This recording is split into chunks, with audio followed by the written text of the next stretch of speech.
"Sir, you're causing a disturbance. You weren't invited to sit in this reserved section. Please come with us quietly," one of the uniformed event guards said, his hand already on the elderly man's arm. Arthur Riley, 76, looked up from the graduation program, his heart sinking. "But my son is graduating. Captain Michael Riley. This is his name on the reserved family seating list." The guard just shook his head.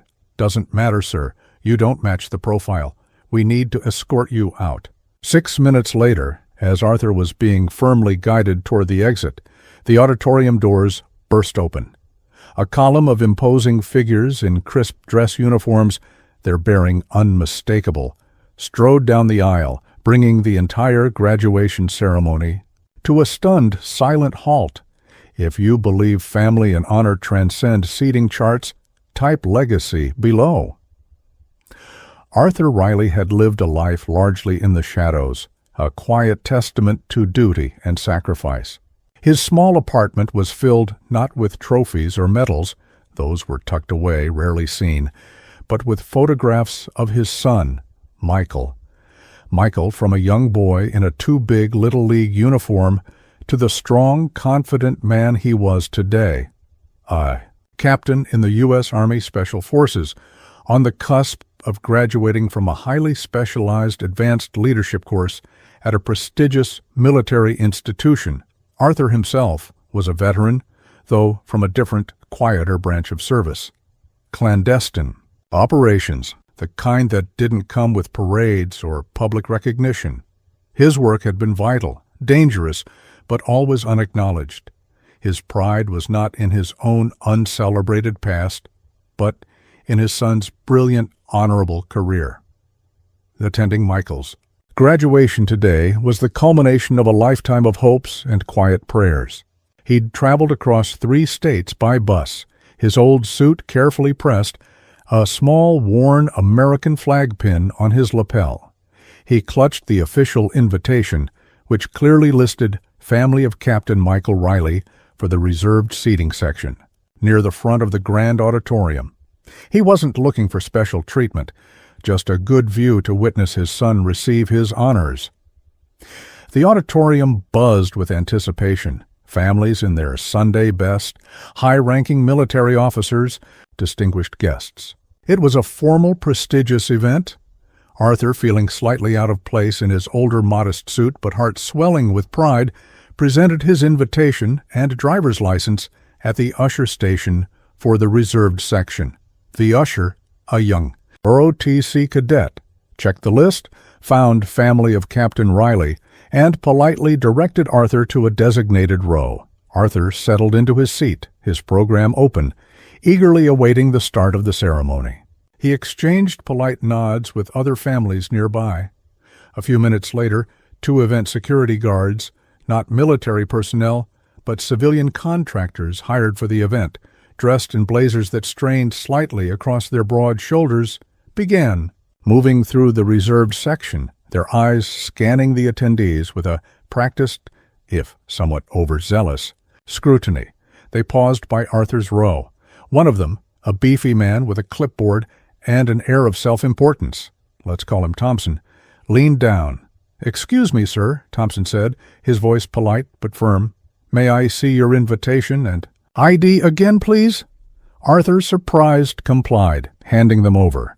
Thompson scrutinized them, then looked at Arthur, his gaze lingering on Arthur's slightly worn suit, his age, his unassuming demeanor.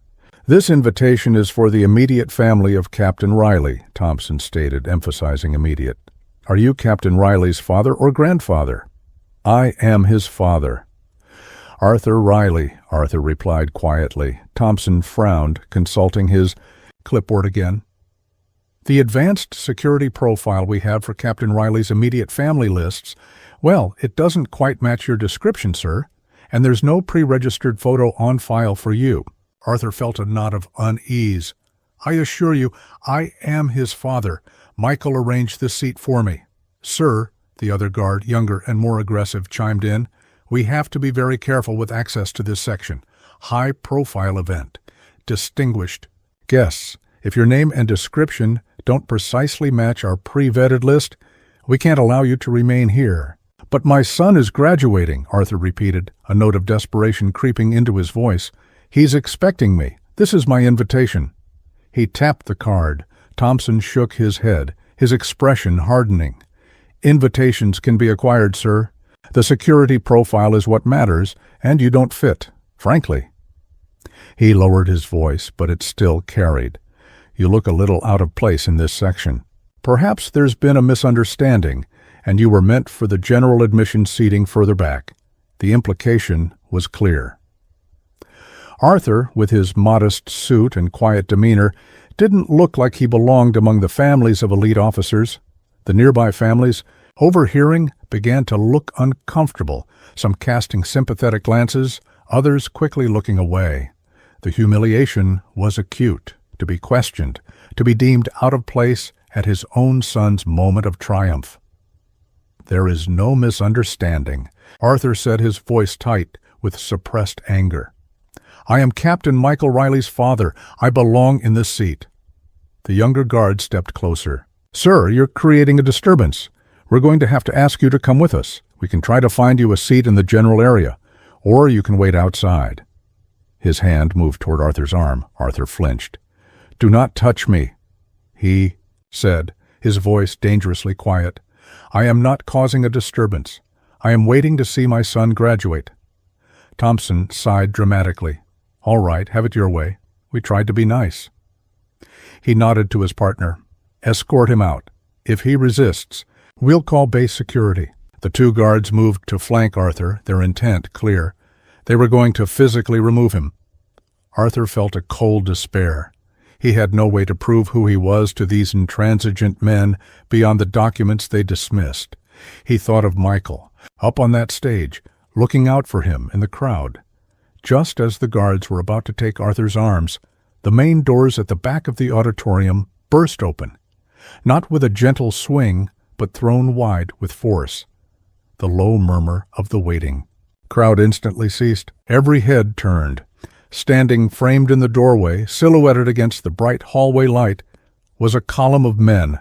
They weren't in army dress uniforms. They wore the distinct, formidable dark blue service dress uniforms of United States Navy. SEALs, their tridents gleaming subtly on their chests. There were 6 of them, tall, powerfully built, their faces impassive, their bearing exuding an aura of lethal competence and absolute, unshakable confidence that filled the vast auditorium.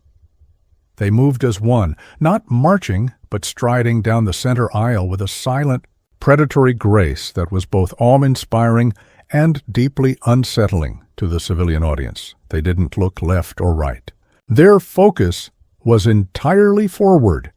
The graduation ceremony, which had been moments from starting, froze. The ranking general on the stage, who had been approaching the podium, stopped mid-stride, his eyes wide with disbelief. Military aides scrambled. The air crackled with unspoken questions. Who were these men? Why were Navy SEALs, the elite of the elite, gate-crashing an Army graduation? The SEALs reached the front rows, their eyes scanning the reserved family section. Then the lead SEAL, a Master Chief Petty Officer with a face like carved oak and eyes that had seen a lifetime of hard choices, spotted Arthur Riley just as the 2 event guards were beginning to pull him from his seat. The Master Chief's expression, previously unreadable, hardened instantly into a look of cold fury. He raised a single hand. The entire SEAL contingent stopped. A perfectly synchronized "Halt!" the Master Chief spoke. His voice was quiet, yet it cut through the stunned silence of the auditorium like a laser. "Release that man! Now!" It wasn't a request. It was an unequivocal command. The 2 event guards, Thompson and his partner, froze, their hands still on Arthur's arms. They looked from the Master Chief to the other 5 SEALs, who had fanned out slightly, their presence utterly dominating the front of the auditorium. The guards were out-muscled, outranked in any practical sense, and clearly outmaneuvered. Who are you?" Thompson stammered, his earlier arrogance vanishing. "We," the Master Chief replied, his gaze unwavering, are the escort for the father of Captain Michael Riley." He then looked directly at Arthur, his expression softening fractionally. "Mr. Riley, sir, I apologize for our slight delay. Traffic was uncooperative." Arthur, bewildered but immensely relieved, simply nodded. The Master Chief turned his attention back to the two guards, his eyes like chips of ice. "You were removing Mr. Riley from his designated seat. On what grounds?" Thompson, thoroughly intimidated, mumbled, He didn't match the security profile, sir. His appearance—" The Master Chief's lip curled in a sneer. "His appearance? You judged a man by his suit?" He took a step closer. "Let me tell you about Mr. Arthur Riley's profile, son. This man, who you deem unworthy of a front-row seat, is one of the founding fathers of the very unconventional warfare tactics your own Army Special Forces now rely on. He spent 30 years in operations so classified, most of them still can't be spoken of. He has saved more American lives in situations you can't even imagine than you've had hot dinners." He gestured toward the stage, where Michael, having seen the commotion, was now standing with a look of stunned pride and dawning fury. "Captain Michael Riley is his son, and Captain Riley specifically requested that we, his former SEAL team, mentors, and colleagues of his father, ensure his father had the best seat in the house and was treated with the honor he is due." "It seems you failed in that regard." The general on stage, recovering from his initial shock, quickly conferred with an aide, then strode to the edge of the stage. "Master Chief," he called out, his voice resonating with authority, "what is the meaning of this unscheduled arrival?" The Master Chief turned, snapping to a respectful but not subservient attention. "General, sir, we are here as invited guests of Captain Riley to honor his father, Mr. Arthur Riley, a distinguished veteran in his own right. We found Mr. Riley being improperly handled by civilian event security due to a bureaucratic error regarding his seating. We were merely rectifying the situation and ensuring Mr. Riley receives the respect his and his son's service commands." "General." Garrison's eyes narrowed as he looked toward the two event guards, who now looked like they wished the earth would swallow them. He then looked at Arthur, his expression softening with understanding and respect. "Mr. Riley," the general said, "warmly please accept the sincere apologies of this command for any distress caused. There seems to have been a grievous error. Please take your rightful seat. These gentlemen," he gestured to the SEALs, "are welcome to join you, or we will find them appropriate seating." The Master Chief gave a curt nod. He and two other SEALs personally escorted Arthur back to his original seat, ensuring he was comfortable. The other 3 SEALs took up unobtrusive but highly visible positions at the edges of the reserved seating area. Their silent presence was a clear message. The 2 event guards, Thompson and his partner, were quietly but firmly beckoned away by a furiously-looking base security officer who had appeared as if from nowhere. Their day was about to get considerably worse. The auditorium, after a moment of stunned silence, erupted in spontaneous, thunderous applause, not for the graduating class yet, but for Arthur Riley and the dramatic, unwavering loyalty of the Ottawa's Navy SEALs. Captain Michael Riley on stage beamed, his eyes shining with pride for his father and gratitude for his comrades. The graduation ceremony proceeded, albeit with a palpable new energy in the room. Every time Captain Michael Riley's name was mentioned, every time he crossed the stage, the applause was deafening, a tribute not just to him, but to the quiet, unassuming father who had been so dramatically vindicated in the front row, flanked by silent, watchful heroes. After the ceremony, General Garrison personally sought out Arthur to apologize again and to express his profound respect. Many other officers and families also made a point of shaking Arthur's hand, thanking him for his unheralded service.